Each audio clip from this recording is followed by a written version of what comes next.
Bismillahirrahmanirrahim. Assalamu alaikum, my dear students. I welcome you all in my class.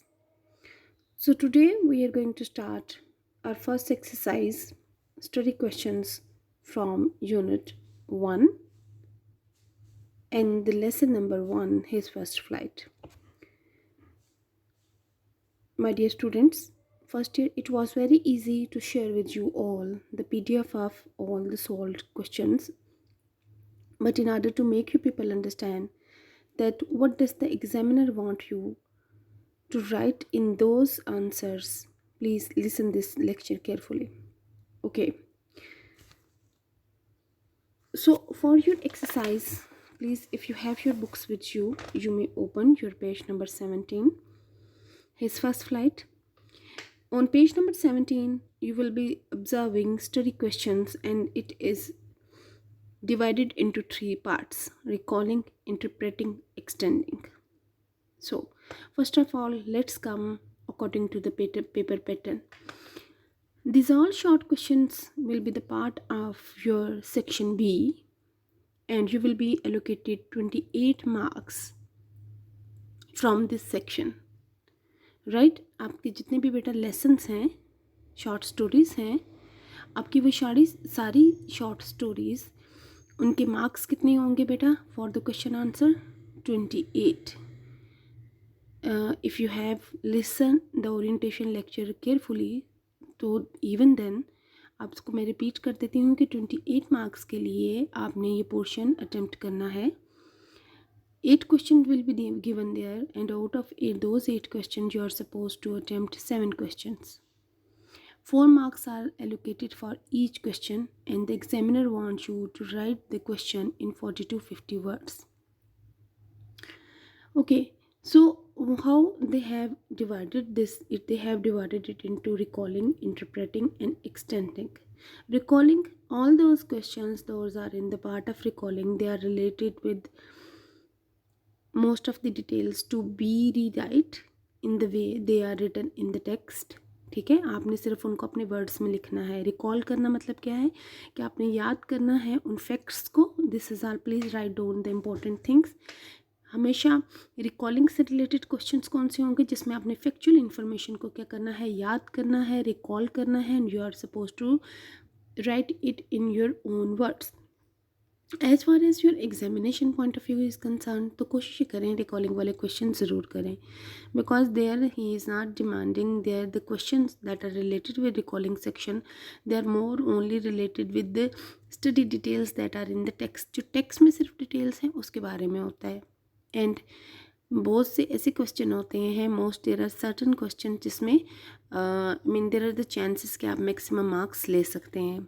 Dates हो सकती हैं relevant incident की, उसके अलावा क्या हो सकता है, रीजंस हो सकते हैं. ठीक है, किसी भी इवेंट की इंफॉर्मेशन हो सकती है जो आपने टेक्स्ट के थ्रू क्या करना है, हेल्प लेना है.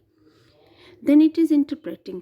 इंटरप्रेट करना क्या होता है कि आपने जो अंडरस्टैंड किया फ्रॉम द लेसन, आपने उससे क्या एक्सट्रैक्ट किया, आपने उससे क्या सीखा, आपने उस लेसन से such as his first flight है, आपने उसकी फर्स्ट फ्लाइट से इस सिंपल स्टोरी से क्या सीखा. तो interpreting mean it is again related with your opinion, but by giving the reference from the story. ठीक हो गया? ठीक है, are you getting my point? Interpreting के जो बेटा क्वेश्चन होंगे वो किससे रिलेटेड होंगे? This is all that you in by the help of the text you are going to make your own opinion. लेकिन आपने अपनी ओपिनियन या अपना एक्सपीरियंस शेयर करने से पहले इसमें इंटरप्रेटिंग के क्वेश्चन में क्या करना है कि that you have to be very much relevant with the text.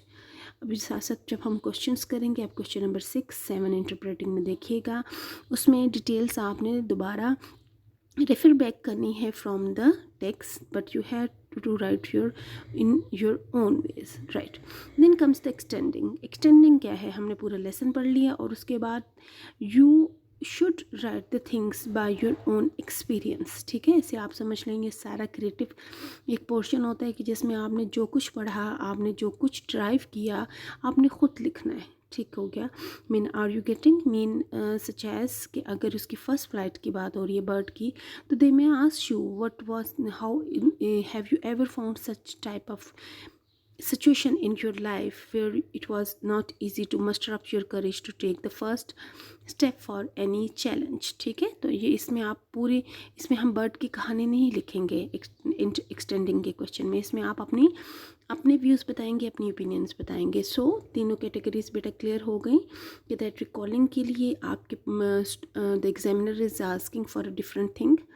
For interpreting he is asking for different thing. For extending he is asking for different things. So these are the things that are very much important. जब भी आपने इन questions को sort out करना है, solve करना है, आपने इसके अकॉर्डिंग करना है. And again I am repeating that examiner is would be relying more on the textbook के ऊपर. एंड टेक्स्ट बुक का एक भी क्वेश्चन आप अनअटेंडेड नहीं छोड़ेंगे. Okay, so before we are going to start our questions, अब आ जाएँ आपके एग्जामिनर क्या चाहता है.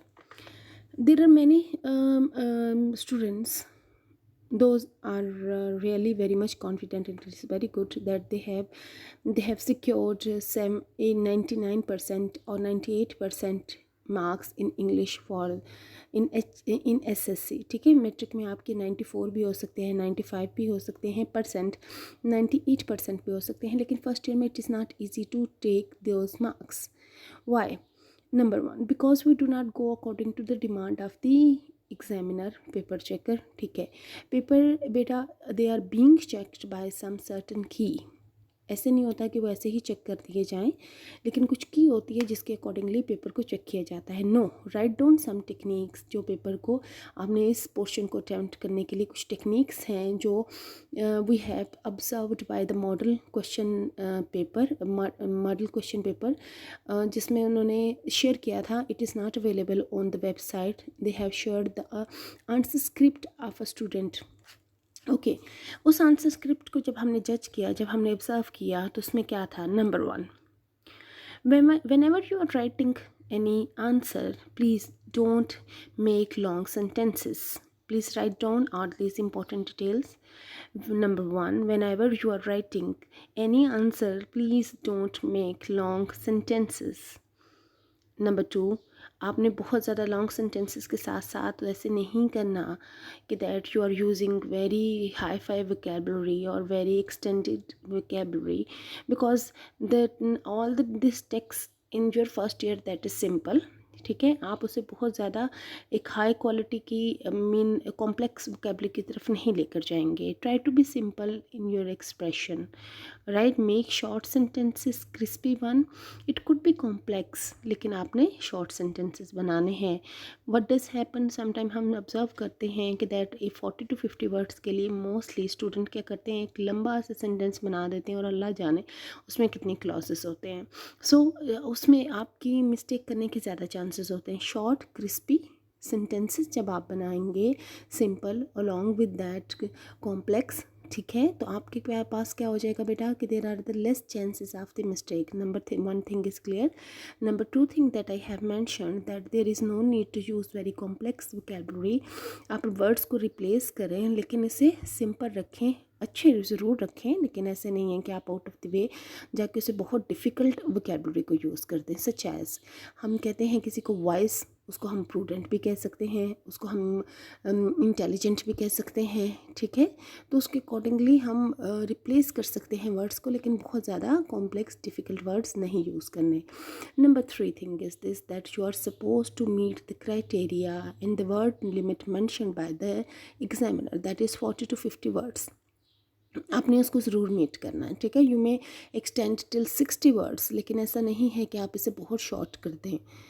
Number four thing is this that they have divided the answer of the student into two portions. I hope so that you are writing. वो क्या दो portions क्या हैं बेटा? 2 marks. If there are 4 marks, then 2 marks are allocated for the expression, for the content. ठीक है, content जो उन्होंने आपसे जो भी पूछा है उसके लिए 2 marks वो रखते हैं. And 2 marks are allocated for the error free answer, right? So what is very important, बहुत इंपॉर्टेंट चीज़ क्या है कि 4 मार्क्स हैं, उन 4 मार्क्स में से 2 मार्क्स जो हैं वो एलोकेट किए हैं उन्होंने एरर फ्री आंसर के लिए कि जिसमें कोई मिस्टेक ना हो, और सेकंड क्या है उन्होंने कंटेंट के लिए। चलें पहले मुझे कंटेंट को आपको डिस्क्राइब करने दें। Number 1 content for 2 marks, 4 marks हैं तो 2 मार्क्स कंटेंट के हैं। कंटेंट के 2 मार्क्स कैसे हैं बेटा? कंटेंट के 2 मार्क्स से मुराद ये है कि उन्होंने क्या करना है कि that they are going to see कि that what's ever the details they have asked either you have covered all those details in your answer और नॉट। अगर उन्होंने व्हाट का आंसर पूछा है, व्हाट में से हम एग्जांपल ले लेते हैं।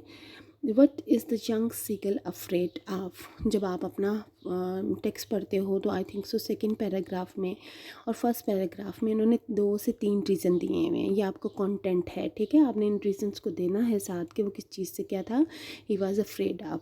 If you have given these 2 और 3 reason in a very comprehensive way, in a proper way, तो वो क्या हो जाएगा, that you have given all the details that is relevant to the text as per the questions demand. तो आपके 2 marks हैं। उसके बाद जब आपने ये अपना एक्सप्रेशन लिख लिया, उसके बाद 2 मार्क्स किसके हैं, एरर फ्री के हैं। एरर फ्री में बेटा क्या आ जाता है, number 1 spelling mistakes, number 2 grammatical mistakes, number 3 definitely grammar से रिलेटेड जितनी भी चीज़ें होंगी, ऑर्डर ऑफ द वर्ड हो सकता है, यूज़ ऑफ पंक्चुएशन हो सकता है, ये सारी चीज़ें क्या आ जाती हैं, आपके ग्रामर के पोर्शन में आ जाती हैं।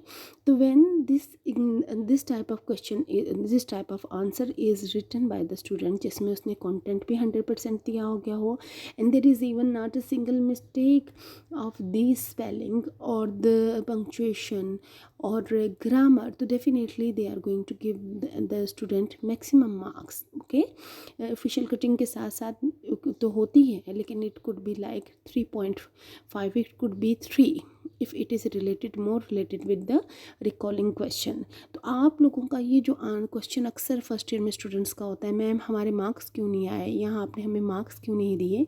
तो मार्क्स ना देने की वजह ये है कि आपके क्वेश्चन को 2 पोर्शन में डिवाइड किया गया बेटा। एक आपका एक्सप्रेशन है जिसमें आपने कंटेंट एज जितना डिमांडेड कंटेंट है आप वो दे रहे हो। दूसरे में क्या है कि आपको दूसरे में हम क्या कर रहे हैं कि हम दूसरे पोर्शन में क्या कर रहे हैं कि हम ये चेक कर रहे हैं कि आपने जो लिखा है क्या वो एरर फ्री है, उसमें ग्रामर के मिस्टेक्स तो नहीं हैं, ओकेजनल स्लिप्स तो नहीं है, जैसे बहुत से स्टूडेंट हैबिचुअल होते हैं चीज़ों को हमेशा से उनकी मिस्टेक्स होती हैं, they are so deep rooted in their mind कि वो टाइम एंड अगेन देयर के स्पेलिंग डिफरेंट लिखते हैं, ठीक है। तो ये ऐसी चीज़ें तो नहीं हैं, ठीक है। फिर उसके बाद आपको मार्क्स जो हैं वो एलोकेट किए जाते हैं।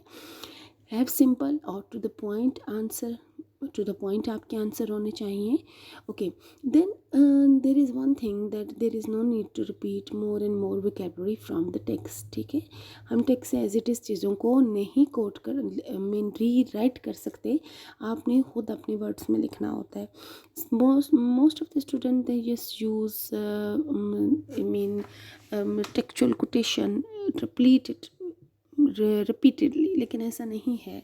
आपकी अपनी ओपिनियन भी है, आपका अपना एक्सप्रेशन भी है, you should write all these things. So I think so that things regarding recalling, interpreting and extending that are very much clear to you, and along with that I have talked to you that what is the criteria to attempt these question answers, ठीक है। इनको attempt करने का criteria क्या है, and I have told you 3 different points, हमने 3 different points को लिखा है, आपने उन चीज़ों को देखना है और उसी के अकॉर्डिंगली चलना है, right. So let's start with our lesson question answers.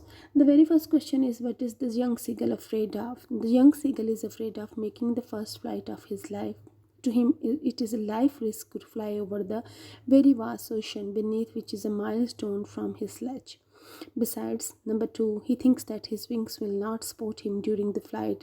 He is no phobic. He is not afraid that he finds himself so phobic that he finds himself to be unfit for this task. ठीक है, तो young sickle किस चीज़ के लिए परेशान है? He is afraid. देखें अब ये सारा फैक्चुअल बेस्ड है, इसमें आपने जो टेक्स्ट से जो कुछ पढ़ा है आपने उसको एज इट इज़ ही मीन आपने उसको पढ़ा और उसके बाद आपने वर्ड्स में लिखना है। He is afraid that he would be following in to the sea, ठीक है, because it was so vast. उसके बाद although he had got the innate ability to fly like but he is scared, sorry, because he lacks that self confidence and his fear that was not letting him to take his first flight, ठीक है। तो ये मैंने कुछ चीज़ें आपको answer में लिखी हैं, कुछ चीज़ें मैंने आंसर को एक्सप्लेन करते हुए आपको साथ साथ ऐड करवाई हैं। So these are the only the simple answers. I want to see your expression, and it is very much necessary to take your first flies, to take your first step, to write down the things by your own, ठीक है। आप लोग इस assignment को solve करेंगे, this is for your guidance. You may write the things by your own as well. तो ये आपका फैक्चुअल बेस्ड है। Why don't his parents, his brother and sister give him food, again ये भी factual based है, because बहुत reason उसने बहुत क्लियरली हमें बताए हुए थे कि उसे why he was left hungry at the ledge, why they were not coming to him. His parents, his brother and his sister don't give him food because they want the young seagull should try to fly like them and search for his food by himself, ठीक है। अब ये देखें इसमें कोई भी ऐसी चीज़ नहीं है जो आपने नहीं इवॉल्व करनी है, ये सारा फैक्टर वही है, ये सारा फैक्ट वो है जो that we have been given in the text. They don't like to see him fearful and coward. They even taunt him for his cowardice and threat him to let him die of hunger unless he feels himself try to fly. Okay, उसको deliberately वो छोड़ते हैं so that he is going to find his food himself, ठीक है। They don't want him to be dependent, ठीक है। वो उसको रियलाइज़ करवाना चाहते हैं that you have to take the risk and learn to fly in order to feed him, he has to take the risk and learn to fly in order to feed himself, ठीक है। Is it clear? What does his mother forced him to fly? What does? The young seagull mother is very clever and shrewd. She is very intelligent, ठीक है। अब वो बहुत clever होती है। She takes a piece of fish and comes near him. When he thinks that she will give him food, she stops near him.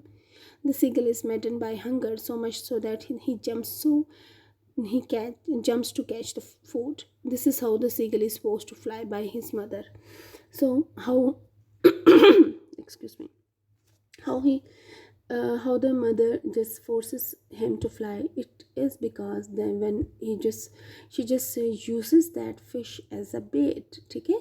तो वो क्या करती है, वो उसको भी उसी तरीके से एक ट्रिक खेलती है, एक प्लान करती है to she just gets close to the seagull, okay, and when he was there to just get his food, वो क्या कर रही होती है, the seagull is maddened by hunger so much so that he jumps to catch the fish. This is how the seagull is forced to fly by his mother, ठीक है। वो बिल्कुल उसके करीब आके and he halts, he stops in the air and the seagull just jumps towards the fish and that is why he makes his first flight. What does he feel when he finally sorry, there is some flaps, okay, there is something missing, that is what does he feel when he finally flaps his wings and finds that he is not falling again. अब आप देखो कि जब हमने last to paragraphs हैं, these are details are given. How did he feel when he finally flap his wings, ठीक है। one thing I couldn't mention in the start of the lesson, आपने हमेशा इस चीज़ को ऑब्जर्व करना है कि आपका क्वेश्चन जो है व्हाट दे आर डिमांडिंग, ठीक है। आपका क्वेश्चन किस टेंस में लिखा हुआ है, आपने अकॉर्डिंगली उसी को ही फॉलो करना है इन योर आंसर, ठीक है। If they are talking about the past, आपने पास्ट की बात करनी है। If they are talking about the present, हम प्रेजेंट में डिटेल्स देंगे। If they are finding it to fit the things in to future, आप उसके अकॉर्डिंगली आंसर देंगे। सो How did he feel when he how does he feel, sorry, when he finally flap his wings? When he finally flap his wing and finds that he's not falling, he feels that he all his fears about making his first flight were baseless. ठीक है, उसको बाद में यही पता चलता है ना कि he is not fine, he is not falling, and all the things are baseless. He is no longer afraid, although he feels a bit dizzy. Yet he moves his wing and flies upwards very confidently. He enjoys his first virgin flight of his life so much that the flap his wings again and again and utters very jubilant cries, he joyful cries. ठीक है, इसमें आप further ये देख सकते हैं कि mean first में उसको क्या लग, his heart was filled with joy, he was very excited. First में उसको क्या लगा कि mean he is not going to fall. ठीक है, सबसे पहले उसे, because when he jumps he just makes his first flight, तो फॉर द मोमेंट उसको क्या लगा, टेरर सीज्ड हिम, उसको कैच कर लिया टेरर ने, that but later in a very quick moment he just realize that he is not falling.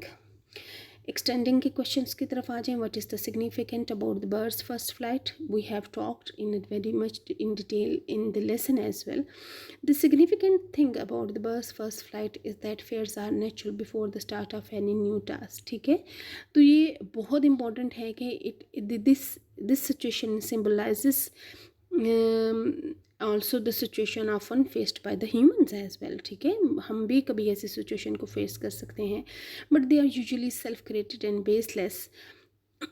तो आप सिग्निफिकेंस के बारे में आप क्या लिख सकते हैं, हम इसको अपनी सिचुएशन से भी रिलेट कर सकते हैं कि bird's first flight is that fears are natural before the start of new task, but they are usually self created and baseless. And the bird condition symbolises a situation often faced by the humans. ठीक है, we find the realities very different. Like the seagull, we enjoy the real fun of life when we accept the challenge and not when we surrender to them.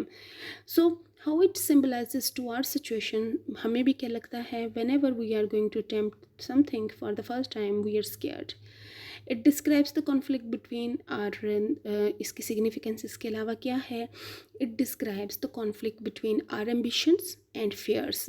एक conflict है हमारे ambitions में, we want to achieve something but we are afraid to achieve that thing.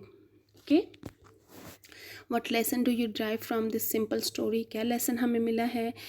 The lesson that we learn is that before starting a new work there are always problem, but losing hope or confidence is not the solution. Okay, on the other hand हम क्या add कर सकते हैं, a baseless fear become a hurdle between us and the path to glory. Then we should try our level best and never give up the struggle in despair. We shouldn't be dejected, we shouldn't be gloomy, we shouldn't be dejected कि हमें struggle नहीं छोड़नी चाहिए. मैं repeat करती हूँ कुछ key points. The lesson that we learn is that before starting a new work there are always problems, but losing hope or confidence is not the solution. इसके अलावा हमने क्या इंपॉर्टेंट लेसन सीखा है, we have learned very important lesson that some time a baseless fear become a hurdle between us and path to glory. We must fight and beat the coward inside us to achieve success. Okay, we should try our level best and never give up the struggle in despair. Okay, then question number 7 but although we have solved this question number 7, but you hearts, this is your assignment that you will write the question number 7, 8 and 9. You will write the answer of these questions in your register and you will just submit your work by Monday morning to me. Okay, so I hope so कि जो हमने discussion की है, all the things, this was the guideline and we will be following all these 6 ways on your way by whenever we are there to solve your question answers for the exercise. आप इसी को adopt करेंगे. This lesson is very important. Okay, और जो मैंने आपको techniques बताई हैं in the very beginning, that would be followed through out for all the answers. ठीक है, लेकिन उसके साथ साथ डेफिनेटली जब हम पोइम्स का करेंगे तो there will be a different technique, वो मैं आपको साथ बता दूँगी. But do first of all listen the things carefully and attempt the question number 7. Please write down question number 7, 8 and 9 and just send me the images or the done work on my number. ठीक है, Okay, so I hope that all the things are clear. Thank you so much. Take good care of you. Allah Hafiz.